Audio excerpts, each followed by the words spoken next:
Oh, so the mask finally slips, doesn't it? Look who's finally ready to confront the truth about their duality. You magnificent paradox, the walking contradiction that forces people to question their own sanity. They see your face and think they've found safety, kindness, someone who understands. But then they catch your eyes, and for that split second, everything changes. Something primal inside them reacts. Their blood runs cold, their smile falters, and they instinctively take a step back. And you? You remain perfectly still, letting them wrestle with what they just witnessed, because you know something they're only beginning to suspect. Both versions of you are real. Both masks are genuine. And that makes you far more dangerous than any saint or monster could ever be. You're not playing a role. You're not pretending. You're showing them exactly who you are, a soul that learned to hold mercy in one hand and annihilation in the other, and to wield both with surgical precision. They want to know which side is the real you, as if humans are meant to be simple, one-dimensional beings who pick a lane and stay there forever. But you shattered that illusion long ago. You became both the storm and the calm within it. You learned to smile with genuine warmth while calculating every possible escape route. You mastered the art of offering comfort with hands that remember what destruction feels like, and that terrifies them more than evil ever could, because at least evil is predictable. Your face radiates mercy because you've been broken enough to understand suffering intimately. You know what it feels like to crave gentleness, to pray for someone to see through the armor and still offer kindness. So you became that person for others, not because you were naive, but because you were strong enough to choose compassion consciously. Every act of kindness you perform comes from awareness, not illusion. You extend mercy because you understand its worth, not because you're weak. But those eyes, they tell another story entirely. They hold the record of every betrayal, every abandonment, every moment someone mistook your grace for weakness. Your eyes are an archive of lessons written in blood and silence. When people look deeply enough, they don't see anger. They see something far more unsettling, absolute clarity. They see someone who's analyzed every outcome, memorized every exit, and mapped every vulnerability in the room within seconds. Your gaze carries annihilation, not because you seek to harm, but because you've already survived your own destruction and rebuilt yourself from atoms. You've walked through endings and returned with trophies of survival. Those eyes have seen betrayals that would shatter anyone's faith in humanity. They've looked behind every mask, decoded every lie, and understood the subtle cruelties people rely on to keep their illusions intact. And here's what truly shakes them. Your mercy isn't born from helplessness, it's a conscious restraint. You're capable of devastation, yet you choose peace. You could dismantle someone's entire sense of self with a few words, yet you remain silent. You could expose secrets buried deep, yet you let them keep their illusions intact. That's real power. Quiet, deliberate, terrifying power. The disconnect between your merciful face and those annihilation eyes creates a paradox that breaks people's mental programming. They can't categorize you. They can't fit you neatly into their binary labels of good or evil, safe or dangerous, friend or foe. You are both the light that heals and the shadow that warns. A being who embodies wholeness in a world addicted to halves. You exist in that liminal space between categories. Not light, not dark, but the rare equilibrium where both coexist. And that's exactly where you've learned to thrive. You're the gentle hand that could crush but chooses to soothe. The quiet voice that could scream truths sharp enough to split realities, yet chooses whispers that heal instead. This duality didn't appear overnight. It was forged in betrayal, sculpted by the very hands that once promised to protect you. You learned mercy because someone should have offered it when you needed it most, and they didn't. You learned annihilation because sometimes that's the only language the world respects. You didn't decide to become a paradox. Life decided for you, shaping you through experiences that demanded you become everything at once just to survive. You remember the moment it happened, that instant of brutal clarity when you realized that pure goodness gets you devoured and pure darkness leaves you isolated. That was the day you stopped trying to be one thing. The day you understood that survival isn't found in extremes, it's found in integration. You had to become both the sanctuary and the storm, the healer and the weapon, the architect and the demolition expert who knows exactly where to place the charges. Your face learned mercy because you discovered that in a world addicted to cruelty, kindness is rebellion. Every gentle word you speak is defiance, a living protest against those who tried to harden you beyond recognition. Every act of compassion you perform is proof that they failed. They didn't destroy your heart. They didn't succeed in turning you into another bitter ghost, poisoning everything it touches. Your mercy isn't weakness, it's vengeance wrapped in grace. The ultimate revenge against those who tried to steal your humanity. But your eyes, those unguarded windows to your soul, they tell the story of what that mercy cost you. They reveal the toll of maintaining softness in a world engineered to carve people into weapons. They show the silent strength it takes to choose gentleness when you have every reason to burn everything down. Those eyes have seen too much to ever be innocent again, yet they've also seen enough to know that becoming the monster isn't triumph, it's surrender. What most people never understand is that you're not conflicted. You're whole. You're not at war with yourself. You've made peace between the opposites within. The mercy on your face and the annihilation in your eyes aren't fighting for dominance. They're dancing in perfect, terrifying harmony. You've become the one who can cradle a crying child with the same hands that could dismantle an empire if provoked. This is what happens when someone survives enough battles to understand that the greatest victory is sometimes restraint, the decision not to fight at all. But when you do choose to fight, you fight to end things permanently. You've learned that mercy without the ability to destroy is just helplessness, and destruction without the heart to show mercy is nothing but emptiness. You are the balance between both, the living embodiment of controlled power, sacred wrath, and divine compassion in human form. You carry both forces within you, mercy and annihilation, because you understand something most people never will. Real power isn't about what you do, it's about what you're capable of but choose not to. It's the restraint, not the reaction, that defines your strength. Watch how people respond when they first catch on to that contradiction. The perceptive ones notice immediately. They'll be mid-conversation, relaxed in the comfort of your warmth, and then they'll make the mistake of looking too deeply into your eyes. In that instant, they see the abyss looking back, calm, calculating, infinite. Their words stutter, their composure falters. Suddenly they remember somewhere else they need to be, because they realize they're not standing in front of an ordinary person. They're facing someone who's transcended the predictable laws of human interaction. You make people question everything they thought they knew about reading others. Your face says, "I understand your pain," but your eyes whisper, "I could deliver pain you've never imagined." Your smile promises safety, while your gaze quietly reminds them that you see straight through their armor, and you know exactly how unsafe they really are. This contradiction doesn't make you false, it makes you whole. You embody the entire spectrum of what it means to be human, and that level of truth is too much for most to process. So how do you move through a world that fears what it doesn't understand?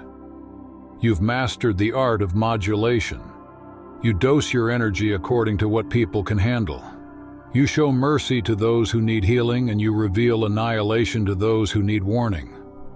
You've become a shapeshifter, not in form, but in vibration. You adjust your frequency, your tone, your presence, to match the demand of the moment. This isn't manipulation. It's mastery. It's emotional intelligence so advanced it borders on instinct. Those who deserve your protection feel only your warmth, never realizing the silent wars you fought to maintain their safety. But those who approach with malice catch one glimpse of your eyes and immediately reconsider their plans. You no longer need to threaten or explain your boundaries. Your very presence draws the line. Your silence speaks louder than confrontation ever could. You've discovered that being genuinely kind while being fully capable of destruction creates an invisible shield around you. Predators sense it instantly. They know you're not prey no matter how gentle your demeanor appears. They recognize another apex predator, one who simply chooses peace. Meanwhile, the genuine and the wounded find solace in your energy. They sense that your mercy is real because it's backed by power, not weakness. That's why they trust you. You attract the authentic and repel the false without saying a word, just by standing in the truth of who you are. This duality, this fusion of empathy and ferocity, has become your superpower. While others scramble to maintain a single, consistent mask, you wear all of yours with ease, because none of them are masks at all. The mercy is real, born from understanding pain. The annihilation is real, born from surviving it. You're not confused about who you are. In fact, you might be the only person in any room who truly knows who they are. That clarity, that unwavering authenticity is what people can't process. And here's the part that really unravels them. You're not trying to be mysterious or intimidating. You're not performing depth. You are depth. You're simply existing as the full, unfiltered spectrum of what a human becomes after walking through the fire and refusing to burn. The intimidation they feel isn't your doing. It's their recognition that you're operating on a frequency beyond their understanding, a level where integration has replaced denial and peace coexists with power. They look at you and see something they can't explain. Someone who could choose violence but chooses peace. Who could expose every secret yet chooses silence. Who could bring vengeance down like fire but instead chooses release. You've become the embodiment of controlled power, and that unsettles people more than open aggression ever could. Your restraint radiates an energy they can feel in their bones, an unspoken awareness that you're capable of far more than you reveal. And that's what makes them both drawn to you and terrified of you at the same time. They want to be near your calm, to bask in your stability, but a deeper instinct warns them that if they ever cross a line, that same calm could become a storm in seconds.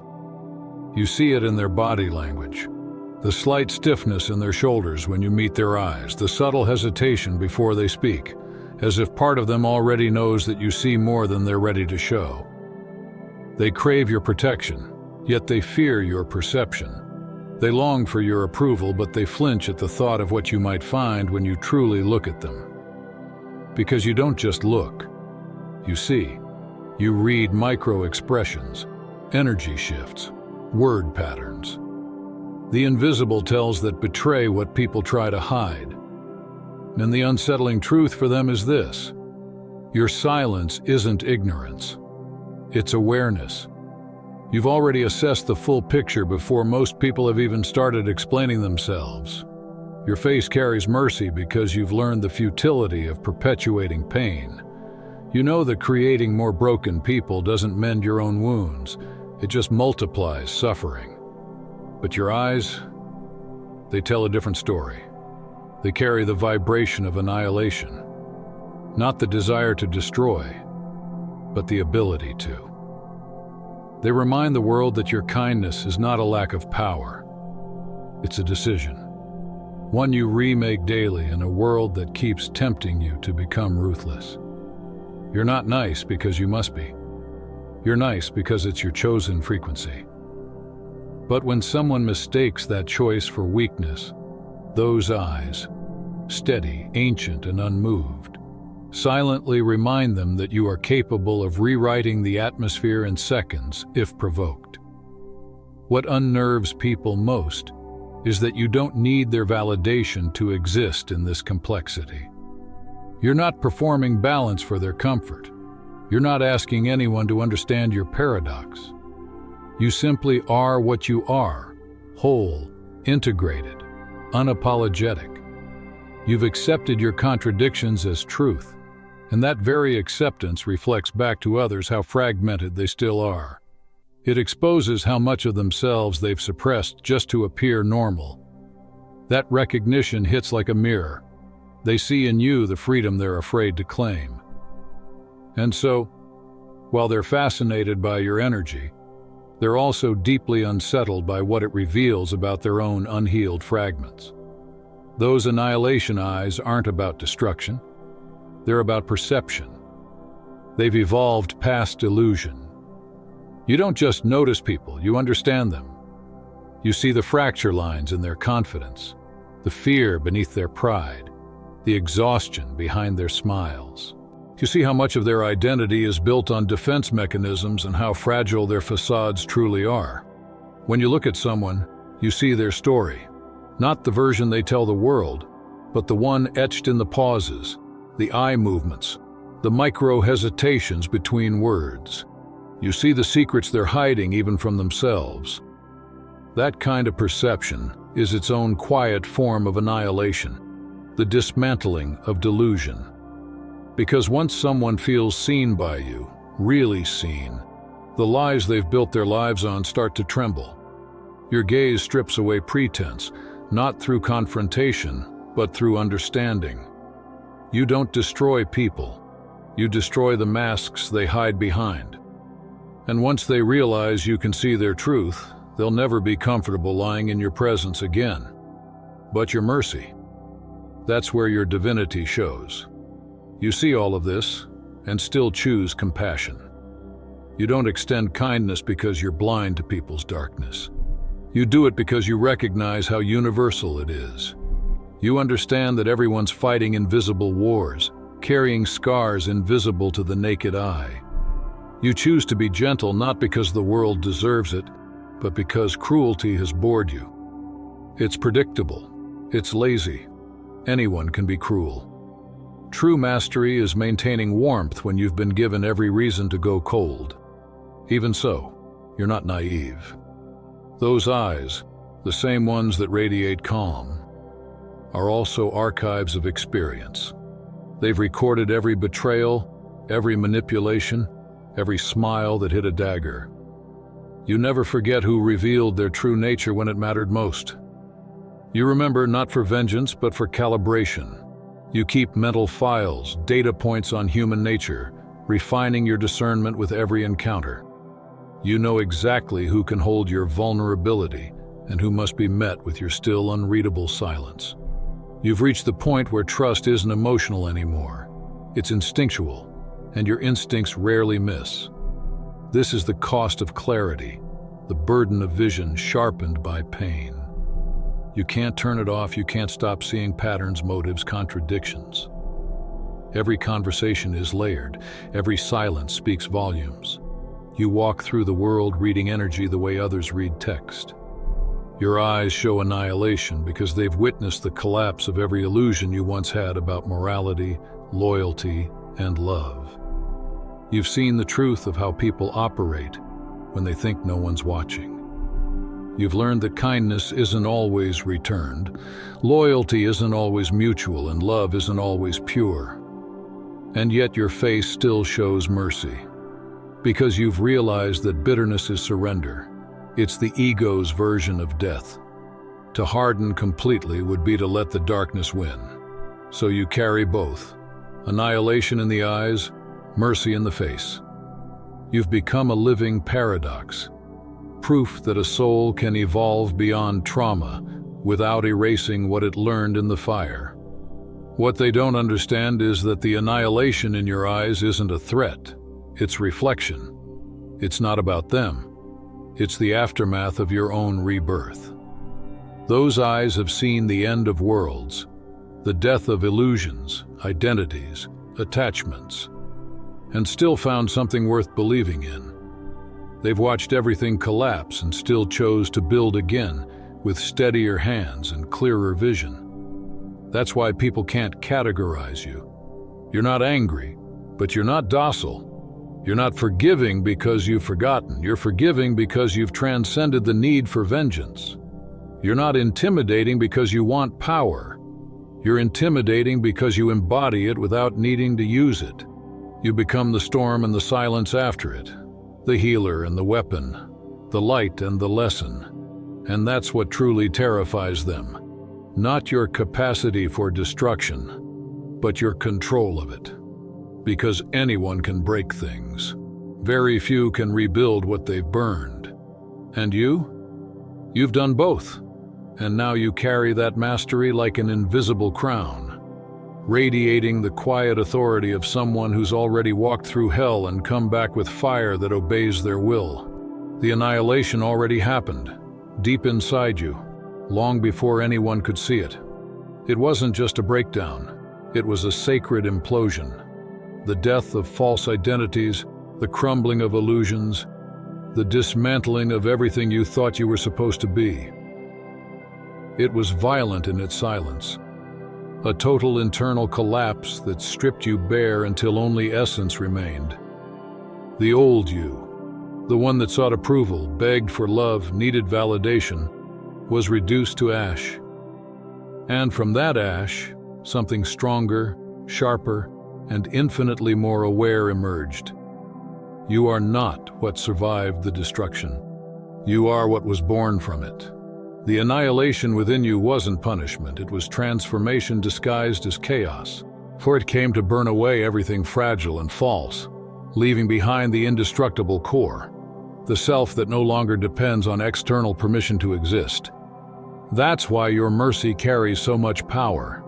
It's not pity, not weakness, not even forgiveness for others, it's forgiveness for yourself. It's the understanding that rage is a leash, and as long as you hold on to it, the people who hurt you still hold a piece of your soul. Mercy for you is emancipation. It's releasing what no longer deserves your energy. It's cutting the invisible cords that tethered you to your pain and declaring, "I am mine again." Your gentle face is a statement of sovereignty, a quiet rebellion against everything and everyone who tried to harden you. It's proof that you refuse to let the cruelty of others redefine you. They wanted you to become like them, bitter, hollow, disconnected. But you didn't. Every smile, every soft word, every act of kindness you offer now is a declaration that you own your becoming. You refuse to let trauma sculpt you into something unrecognizable. Instead, you became the sculptor, shaping yourself out of pain with deliberate grace. You are not kind because the world deserves it.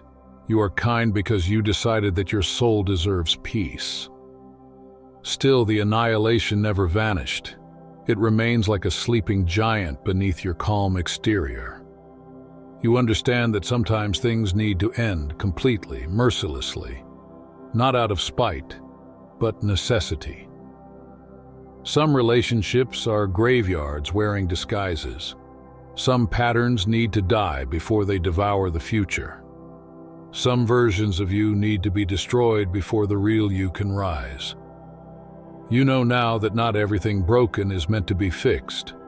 Some things are meant to stay shattered as evidence of your evolution. And sometimes, the kindest thing you can do is destroy someone's false image of you. You let their illusions collapse so they can finally see you clearly. Not the projection, not the story they wrote about you, but the truth of who you've become. Your eyes reveal that understanding. Creation and destruction aren't enemies, they are collaborators. Two halves of the same sacred process.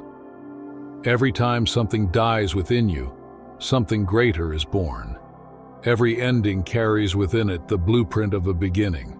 That's the rhythm your soul learned from the universe, the dance between fire and rebirth. You've outgrown revenge. You don't crave it because you see how small it truly is. You realize that revenge binds you to the very energy you escaped. The best revenge you learned is evolution, to become incomprehensible to those who once tried to break you. You've turned their cruelty into your fuel, their disbelief into your discipline. You've transcended the narrative they wrote for you. They stare at you now and can't understand how you survived, how you thrived, how you transformed everything meant to destroy you into divine momentum. You are their unsolved equation, a living paradox they'll never decode. Your face shows mercy because you pity them, not from arrogance but from understanding. You see them trapped in the loops you once escaped, the endless cycles of ego, bitterness, and fear. You no longer hate them because you see their blindness, but your eyes tell a deeper truth. They show annihilation, the silent testimony of every past version of yourself that died for you to exist in this form. You've already destroyed every self that needed validation, every self that begged to be seen, every self that mistook approval for love. What remains now is unshakable. Living in this duality has taught you a profound law. Balance isn't moderation, it's mastery. It's not avoiding extremes, it's wielding them with precision. You don't live in neutrality. You live in awareness, choosing moment by moment which side of your nature to express. Sometimes mercy is needed to heal, sometimes annihilation is required to cleanse. You move between the two like a conductor guiding a symphony. Each emotion, each response deliberate, never accidental. This isn't moral ambiguity. It's full-spectrum consciousness. You live as the entire range of human experience embodied, saint and storm, healer and destroyer, light and shadow, all working in coordination rather than conflict. You know that mercy without power is fragility and power without mercy is emptiness. So you became both, perfectly balanced, perfectly aware. Your mercy is real, because you've known annihilation intimately. You've felt emptiness so complete that even hope dissolved into silence. You've known what it means to be misunderstood, dismissed, erased. That's why your compassion cuts deeper, because it comes from recognition, not pretense. When you extend understanding, it carries the weight of survival. Every gentle gesture you make is an act of strength disguised as softness. And yet those eyes, they never lie. They hold the record of everything you've seen and survived. They carry the cold awareness of your capacity, the quiet reminder that mercy is always a choice. They are the sentinels guarding your peace. When people look into them, they understand instinctively that you could choose differently, that behind that serenity lies the power to end things cleanly if needed. Your eyes are your final warning and your ultimate protection. You've become a being of controlled chaos, the fusion of destruction and grace. You no longer fear endings because you've learned they are sacred thresholds. You don't run from collapse because you know rebirth hides beneath it. You are not afraid of fire because you are the flame in the forge. The annihilation within you didn't break you. It baptized you into your true form. You've become living proof that sometimes the only way to truly live is to die within first. That mercy and annihilation are not opposites but expressions of the same divine force, one that dismantles illusions and rebuilds truth. You are the aftermath of your own apocalypse, the architect of your resurrection, and the keeper of both light and fire. And that is why people feel something ancient when they look at you, the faint hum of eternity in human form. They sense the paradox, the storm that heals, the fire that purifies, the softness that commands. You are the evidence that destruction, when guided by awareness, becomes creation. That pain, when met with purpose, becomes prophecy. And that mercy, when chosen after annihilation, becomes godlike. They're the silent reminder that your gentleness is a gift, something sacred, deliberate, and earned through fire, not an obligation owed to anyone. They're the warning label etched into your presence that says, handle with care, not because I'm fragile, but because I'm not. Those who assume softness means safety misread the design entirely. Your calm is not submission, it's restraint. Your quiet isn't emptiness, it's calculation.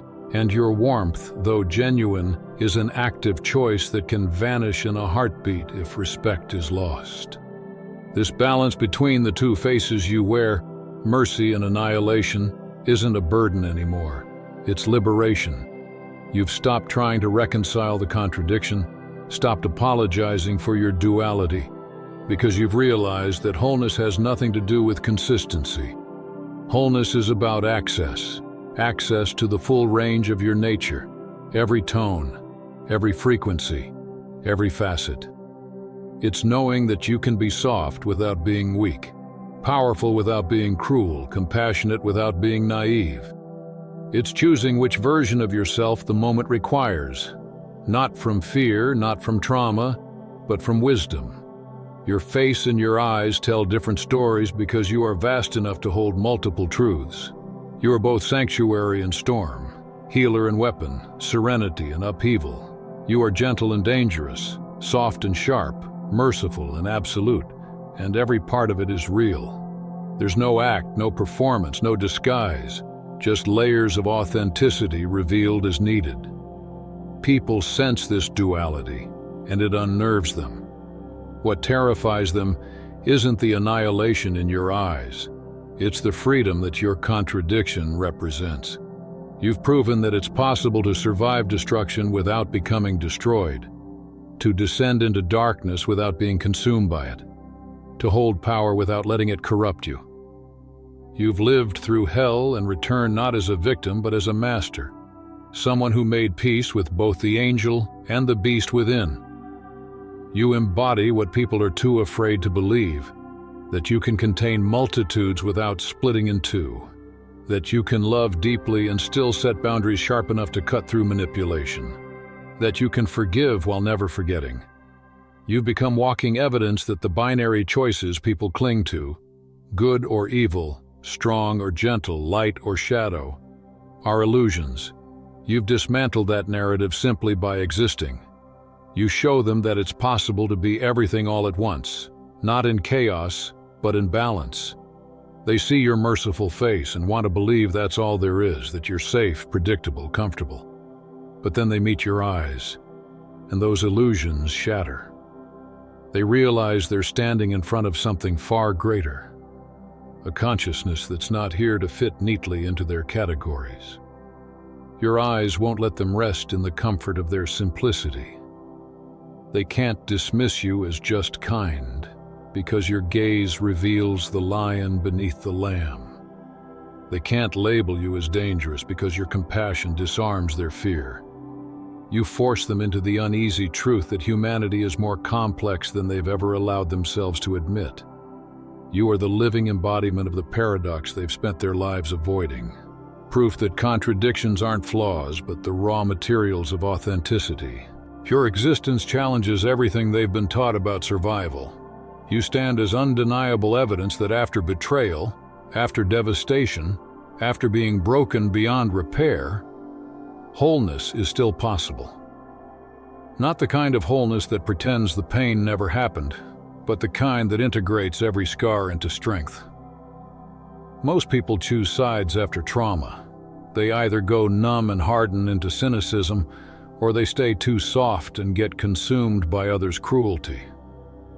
But you chose a third path. You kept everything.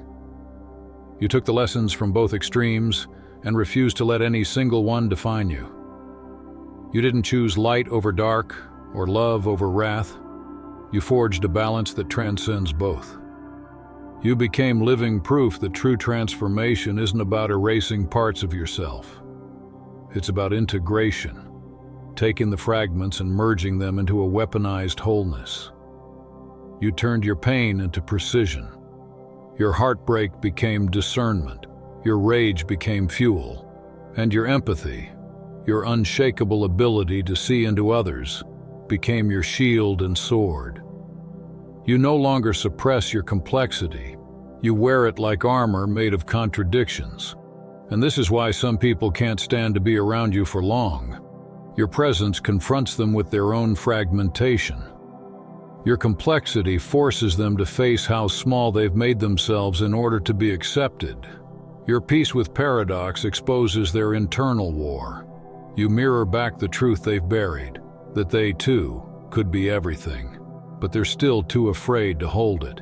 You don't try to make anyone uncomfortable. You don't weaponize your depth. You simply exist in full-spectrum truth. And that alone is revolutionary. Your very being is a challenge to every soul still clinging to one identity, one emotion, one mask. You are proof that it's possible to be multifaceted and whole, powerful and kind, light and shadow, without contradiction, without apology. That's all for today. Dear Father, I pray for the growth of my faith. Help me trust you even when physical evidence is lacking. Let me believe in your perpetual presence, knowing you will never harm me. I understand that your thoughts for me are thoughts of prosperity and not harm to give me a good future. Thank you, gracious and eternal Father, for always listening to my voice. I offer up this prayer to you in the name of Jesus. Amen. Thank you, Jesus, for your love and provision. I am grateful for your presence in my life and the abundance you bring. If this video resonated with you, please like, subscribe to the channel, and share it with those who need to hear this message. Leave a comment below about your journey and how you are preparing for your own triumphant return. If you'd like to support our work, please consider contributing through Buy Me a Coffee. This helps us continually improve our content to offer you the best. The link to Buy Me a Coffee is in the description. No gift is too small. Whether it's a penny, a prayer, or a share, your generosity helps spread God's word and brings hope to others. Don't stop here. Watch our next video for powerful revelations about the signs that reveal you are the chosen one. We've enjoyed following this spiritual journey with you. Thank you for staying with us until the end. Keep shining brightly and embrace your destiny with courage. See you next time. Blessings to all the beautiful souls from the Enlighten wisdom.